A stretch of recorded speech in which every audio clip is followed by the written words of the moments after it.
Welcome to Eenadu ఈ Pratibha online classes. This is Venkat, economy faculty. ఈరోజు మనం జనాభా పాపులేషన్ అనే చాప్టర్ గురించి మనం డిస్కస్ చేద్దాము. చూడండి, పాపులేషన్ అంటే జనాభా, దీనికి సంబంధించి ఆర్థికవేత్తలు ఏ విధంగా అన్నారనేది ఇప్పుడు మనం పరిశీలిద్దాం. ఇక్కడ చూడండి, మనకి ఎడ్విన్ కార్నన్ అనే వ్యక్తి ఏమన్నాడు చూద్దాం. పుట్టిన ప్రతి బిడ్డ ఒక ఆర్థిక అభివృద్ధికి అనమాట. అంటే అభివృద్ధి జరగటానికి పుట్టుక అనేది ఒక కారకంగా చెప్తున్నా. అంటే the population is a source for the development అని అర్థం అనమాట. మరి రెండో, మనకి ఎడ్విన్ కార్నన్ ఏమంటే పుట్టిన ప్రతి బిడ్డ శ్రామికుడే. మరి పుట్టిన ప్రతి బిడ్డ కూడా శ్రామికుడు అని చెప్పారన్నమాట. సో దెన్ టిఆర్ మాల్థస్ ఏమన్నారు. టిఆర్ మాల్థస్ అనే వ్యక్తి ఏమన్నా అంటే భూమిపై పుట్టే ప్రతి బిడ్డ ఆర్థికంగా నరకాన్ని అనుభవిస్తున్నాడు. సో ఇక్కడ మనకి భూమిపై పుట్టిన ప్రతి బిడ్డ ఆర్థికంగా నరకాన్ని అనుభవిస్తున్నాడు. అంటే the population is so not source of the development అని అర్థం అనమాట. మరి దీని తర్వాత మనకి మూల బాలసింగం అనే వ్యక్తి ఏమన్నాడు చూద్దాం. కుటుంబంలో ప్రతి జననం శుభము గడివే, కానీ ఈ బర్త్ అనేది అధికమై కుటుంబానికి దేశానికి భారంగా మారుతుంది. పుట్టుక అనేది శుభ గడియే, కానీ కుటుంబానికి దేశానికి ఇది భారం అవుతుంది అన్నమాట. కాబట్టి ఆర్థికవేత్తలు ఏమన్నారు, ఇదిగో మన ఎగ్జామ్లో ఎడ్విన్ కార్నన్ ఇచ్చిన స్టేట్మెంట్ని గుర్తించండి, టిఆర్ మాల్థస్ ఇచ్చిన స్టేట్మెంట్ గుర్తించండి, మూల బాలసింగ్ ఇచ్చినటువంటి స్టేట్మెంట్ని గుర్తించండి అని అడగడానికి అవకాశం ఉంటుంది. అంటే జనాభా అనేది అభివృద్ధి కారకం అవుతుంది, అభివృద్ధి నిరోధకం అవుతుంది. సో దాని మీద మనం పరిశీలిద్దాం. అభివృద్ధి కారకం అంటే సోర్స్ ఫర్ ద డెవలప్మెంట్ అన్నమాట. సోర్స్ ఫర్ డెవలప్మెంట్ అని అంటాం. మరి సోర్స్ ఫర్ డెవలప్మెంట్ అనేదాన్ని మనం చూద్దాం. అభివృద్ధి చెందిన దేశాలు అంటే రష్యా కానీ, జపాన్ కానీ, Germany, France, Norway, Denmark, Sweden ఇట్లాంటి యూరోపియన్ కంట్రీస్లో అధిక జనాభా కావాలని కోరుకుంటున్నారు. జనాభా అనేది అభివృద్ధి కారకంగా భావిస్తున్నారు. ఆ దేశాలలో జనాభా పెంచడానికి ప్రోత్సాహకరమైన కార్యక్రమాలు కూడా స్టార్ట్ చేశారు. ఉదాహరణ రష్యా తీసుకుందాం. ఎక్కువ మంది పిల్లల కన్నా తల్లికి బహుమతులు ఇవ్వటం, వాళ్ళకి విద్య, వైద్య, రవాణా సౌకర్యాలు ఉచితంగా కల్పించటము, ఇలాంటి సౌకర్యాలు కల్పిస్తున్నారు. మరి జపాన్ లాంటి దేశాల్లో కూడా. అంటే ఎందుకు అనంటే అక్కడ జనాభా అనేది రుణాత్మక వృద్ధి రేటు, నెగిటివ్ గ్రోత్ రేట్ అనేది కనపడుతుంది. మనకి ఇక్కడ రష్యా కానీ, మనకి జపాన్ లాంటి దేశాల్లో. కారణాలు కన్జంప్షన్ అనేది ఎక్కువగా ఉంటుంది, వినియోగం అనేది ఎక్కువగా ఉంటే జనాభా వృద్ధి రేటు తక్కువగా ఉంటుంది అభివృద్ధి చెందిన దేశాల్లో.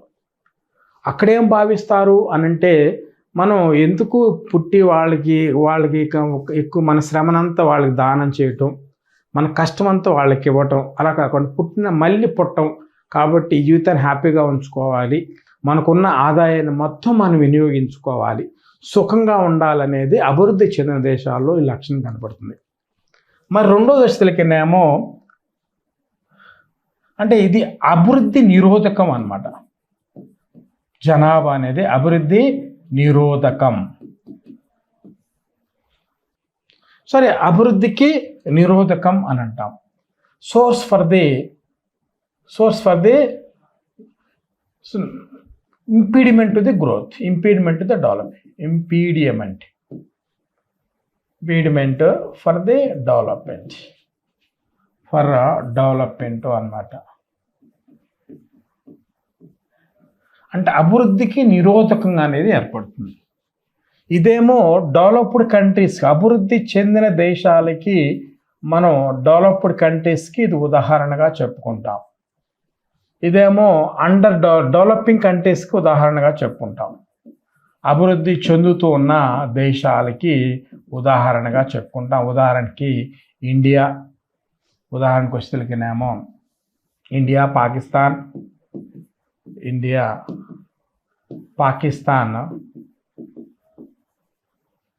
Next వచ్చేసరికినేమో Indonesia. ఇలాంటి దేశాల్లో మనకి డెవలపింగ్ కంట్రీస్లో ఉండే కాబట్టి దేశం బట్టి జనాభా అవసరమా లేదా అనేది తెలుస్తుంది అన్నమాట. దేశం యొక్క అవసరాన్ని బట్టి అన్నమాట. ఓకే, ఇప్పుడు భారతదేశం ఉంది. భారతదేశంలో మనకి ఉన్న పరిస్థితి తీసుకున్నట్టు జనాభా ఎక్కువగా ఉన్నారు. జనాభా తగ్గించడానికి చాలా ప్రయత్నాలు చేస్తున్నాం. పంచాయతీరాజ్ ఎలక్షన్స్లో నిలబడే వ్యక్తులకి 2 కంటే పిల్లలు ఎక్కువ ఉంటే డిస్క్వాలిఫికేషన్ అనేది ఒక మనకి 73 అమెండ్మెంట్ యాక్ట్ ద్వారా మనకి ఏర్పాటు చేసుకున్నాం అన్నమాట.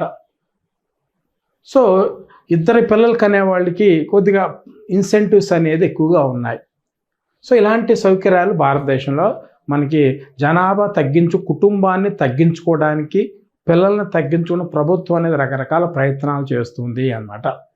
సో కాబట్టి ఇట్లా మనకి ఈ విధంగా చెప్పుకుంటాము. మనకి దీని తర్వాత జనాభాగా సంబంధించిన మనకి 3 అంశాలు ఉంటాయి అన్నమాట. జనాభా పరిణామ సిద్ధాంతం. మరి జనాభా పరిణామ సిద్ధాంతం అని అంటాము. దీన్నే మనకి డెమోగ్రఫిక్ ట్రాన్సిషన్ థియరీ అని అంటాము. డెమోగ్రఫిక్ ట్రాన్సిషన్ పీరియడ్ అని అంటాం. డెమోగ్రఫిక్ ట్రాన్సిషన్ పీరియడ్గా మనం చెప్పుకుంటాం. మరి జనరల్గా దీంట్లో సాధారణంగా జనాభా పరిణామ సిద్ధాంతంలో సాధారణంగా 3 అంశాలు, 3 దశలు అనేది మనం చెప్పుకుంటాము. ఒకటి జనాభా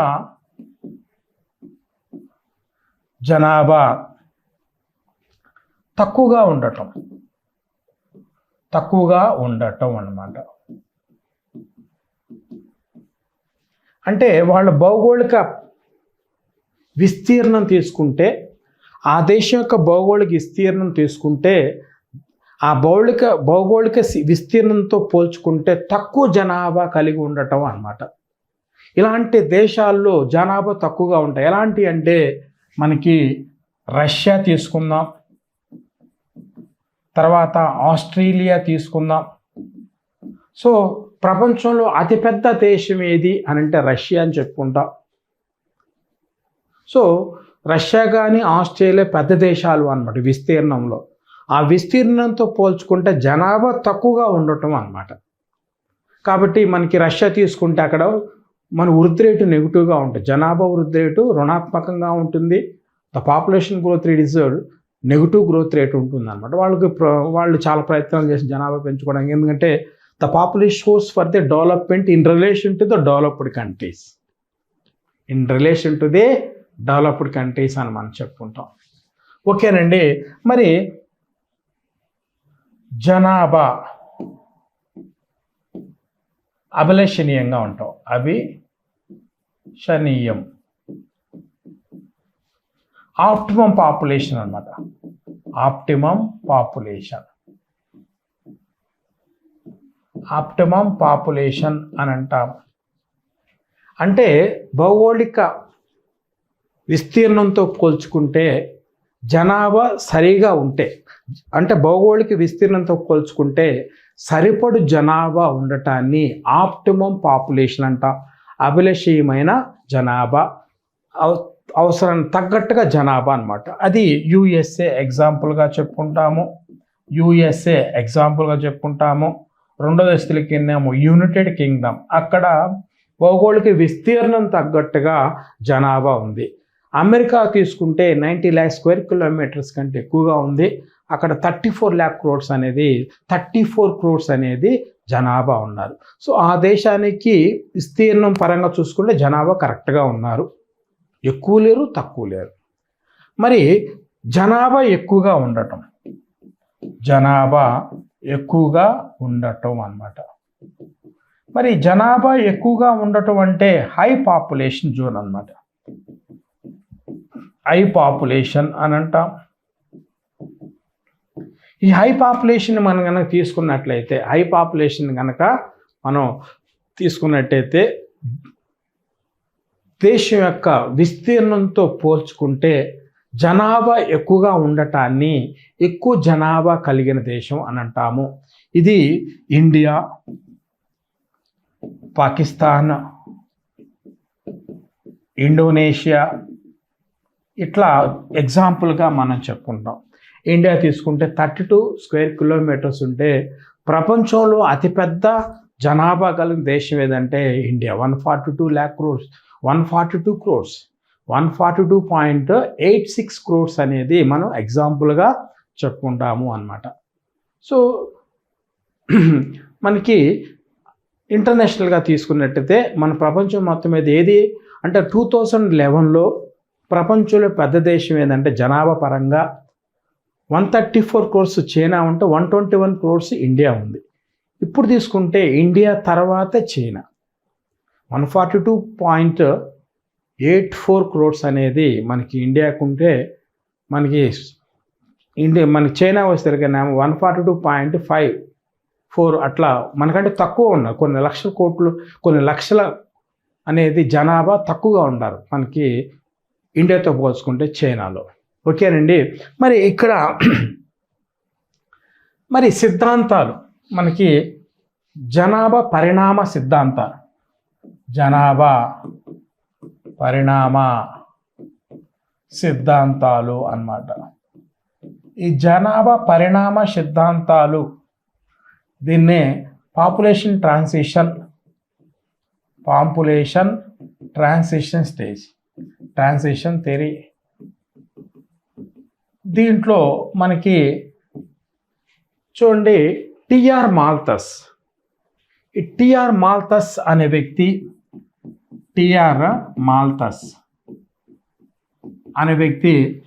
చూడండి మనకి బుక్ కూడా రాశాడు, an essay on the principles of the population, an essay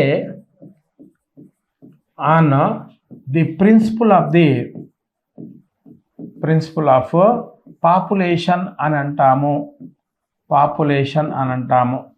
ఈ ఎస్ఐలో ఆయన జనాభా సిద్ధాంతం గురించి, జనాభా ఎన్ని దశల్లో ఏర్పడుతుంది, దాని క్రమం అనేది ఒక ఆర్డర్లో తీసుకొని వచ్చాడు. ఈయన 4 దశలు చెప్పాడు అన్నమాట. టిఆర్ మాల్థస్ అనే వ్యక్తి ఎన్ని దశలు? 4 దశ అంటే 4 స్టేజెస్ అని అంటాం.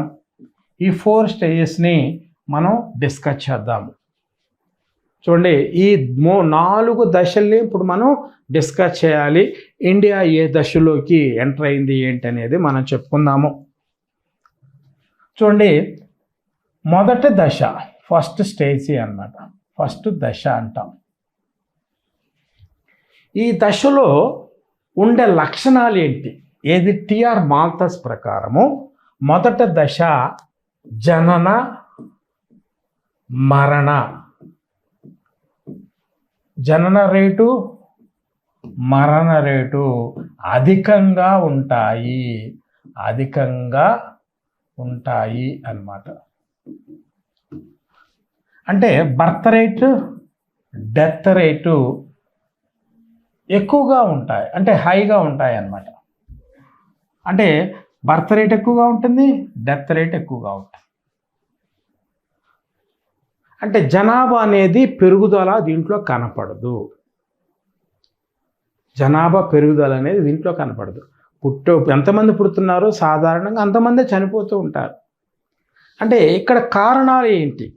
ఇది భారతదేశంలో ఎగ్జాంపుల్ తీసుకుంటే ఇండియాలో వచ్చేసరికి 1921కి ముందు ఉన్న దశ అన్నమాట, ముందు ఉన్న దశ.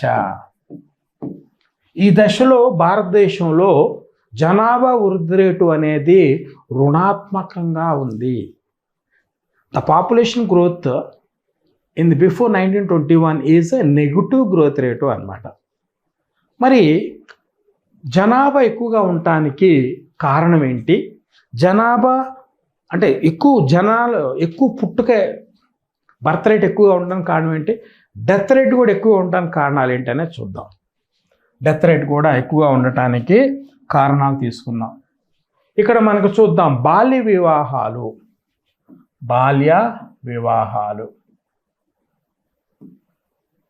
చూడండి, మనకి స్వతంత్రం రాకముందు 1921కు ముందు భారతదేశంలో బాల్య వివాహాలు ఎక్కువగా ఉండేవి. ఎందుకు అనంటే మనిషి అనేది తక్కువ టైంలో చనిపోతూ ఉంటాడు. అంటే అక్కడ అంటు రోగాలు కావచ్చు, తర్వాత యుద్ధాల వల్ల కావచ్చు, రకరకాల కారణాల వల్ల మనిషి త్వరగా చనిపోయేవాడు. కాబట్టి చనిపోకముందు అతను సుఖ సంసారం, పిల్లలు అట్లా ఉండాలనే ఉద్దేశంతో బాల్య వివాహాలు అధికంగా చేసేవాళ్ళు అనమాట. ఈ బాల్య వివాహాల వల్ల ఎక్కువగా జనాభా అనేది జననాలు ఎక్కువగా ఉండేవి అనమాట. చిన్న వయసులో ఎక్కువ మంది కనటం, ఇంకట్ట వరుసగా దానికి బాల్య వివాహాలు ఎక్కువ ఉండటం వల్ల ఏమవుతుందంటే అట్లా కంటూనే పోతూ ఉంటారు. అందువల్ల జనసంఖ్య అనేది ఎక్కువగా ఉండేది. మన గ్రాండ్ ఫాదర్ వాళ్ళు ముందు దశలో తీసుకున్నట్టయితే ఇంట్లో 10 మంది, 7, 8 మంది అట్లా కుటుంబ సభ్యులు ఉండేవాళ్ళు, జనాలు అట్లా ఉండేవాళ్ళు అనమాట. నెక్స్ట్ రెండో దశలకేమో నిరక్షరాస్యత అనమాట. ఇల్లిటరసీ అనేది కూడా ఒక కారణం అన్నమాట. అంటే ఈ జనాభా ఎక్కువగా ఉండటం వల్ల జరిగే నష్టం మీద ఎక్కువగా అవగాహన లేకపోవటం, నిరక్షరాస్యత ఎక్కువగా ఉండటం, ఇది ఒక కారణంగా మనం చెప్పుకుంటాం. నెక్స్ట్ కుటుంబ నియంత్రణ సాధనాలపై నియంత్రణ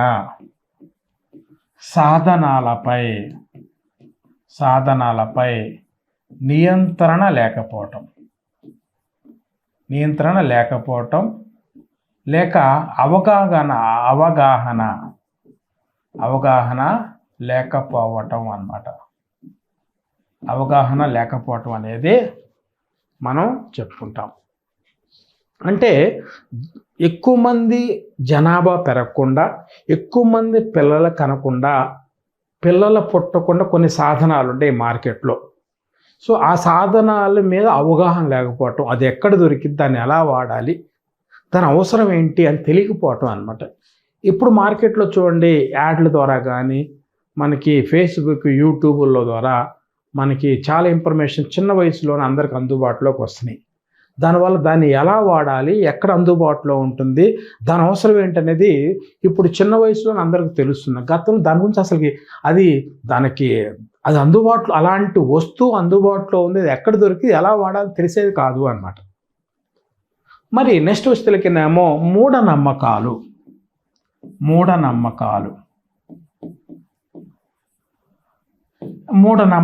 పిల్లలు అనేది దేవుడితో సమానం. ఎక్కువ మంది జనాభా ఉంటే, ఎక్కువ మంది పిల్లలు ఉంటే అది బలమైన కుటుంబంగా భావించేవాళ్ళు. పిల్లలు ఎక్కువ పుడితే అది దేవుడి సంతానంగా అలా భావించారు అనమాట. అంటే ఎక్కువ మంది ఉంటే బలం ఎక్కువగా ఉంటుంది ఊళ్ళో అని అర్థం. జనాలు అది ఆర్థికంగా భారం అవుతుందనే విషయాన్ని గ్రహించకపోవటం. కాబట్టి మూఢనమ్మకాలు అంటే ఇప్పుడు అబ్బాయే పుట్టాలి అని, అబ్బాయి అయితే మనకి తలకూరుకు పడతాడు, అమ్మాయి అయితే పెట్టలేదు. కాబట్టి 5 అమ్మాయిలు పుట్టారు, వరుసగా 6వ అబ్బాయి అయితే బాగుంటుంది. అట్లా అబ్బాయి కోసం నిరీక్షించటం అనేది ఒక మూఢనమ్మకం అని చెప్పుకుంటాం. కుటుంబంలో మగ పిల్లవాడు ఉండాలి అని అట్లా చాలామంది కంటూ జనాభా అబ్బాయి పుట్టేంత వరకు ప్రయత్నం చేస్తూ ఉంటారు అన్నమాట. సో నెక్స్ట్ 5 పిల్లలు ఆస్తిగా లేక భద్రతకి ఉపయోగపడతారని. అంటే వృద్ధాప్యంలో పిల్లలు వాళ్ళని పోషించడానికి, వృద్ధుల్ని పోషించడానికి, సంరక్షించడానికి అవసరం, పిల్లల వల్ల ఉపయోగాలు ఎక్కువగా ఉన్నాయి. ఓల్డ్ ఏజ్ అయినప్పుడు వాళ్ళ భద్రత కల్పిస్తారు, అంటే పేరెంట్స్ని పోషిస్తారు, పేరెంట్స్ కావాల్సిన అవసరాలు తీరుస్తారు. అందుకని ఈ విధంగా వాళ్ళకి సోర్స్ ఆఫ్ ది ఒక భద్రతకి అవసరమనే ఉద్దేశంతో దీన్ని కంటూ ఉన్నారన్నమాట.